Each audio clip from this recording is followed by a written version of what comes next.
Баршаңызға қайырлы күн, достар. Бүгін біз соңғы қоңырауға арналған шақыру билеттің ерекше үлгісін үйренетін боламыз. Ол үшін ең алдымен менің каналыма тіркеліп қойыңыздар. Бізге қажетті заттар қайшы, шақыру билеті және өзіңіздің оформление түстес жалпақ лента, жылтырақ золотистый померан қажет болады. Ең алдымен шақыру билетімізді осындай қағазға бір бет қылып шығарып аламыз.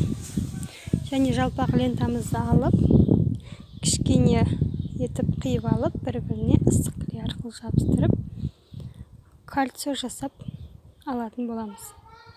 Міне осылай бір-біріне клейлеп, кольцо жасап алдық.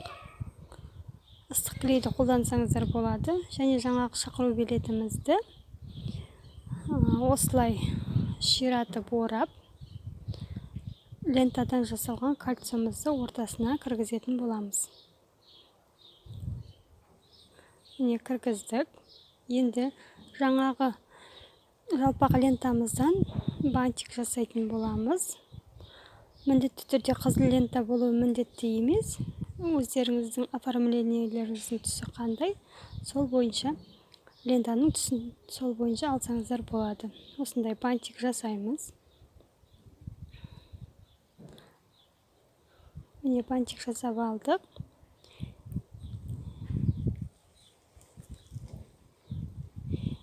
Енді золотистый түсті помераннан кішкене қоңыраудың екі суретін салып, қиып алып, бір-біріне клейлейтін боламыз.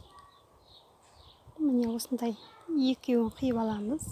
Міне екеуін қиып алдық. Енді бір-біріне ыстық клей арқылы жабыстыратын боламыз.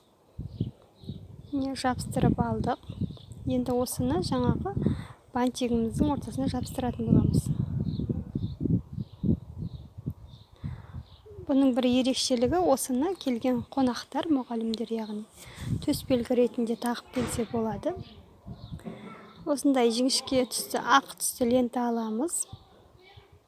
Жаңағы шақыру билетіміздің ортасына байлаймыз. Бантик қылып байлап.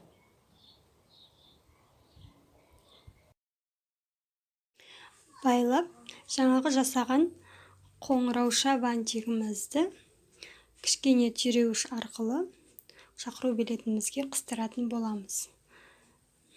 Бұның бір ерекшелігі, келген қонақтар осы шақыру билетті төсбелгі ретінде тағып келсе болады.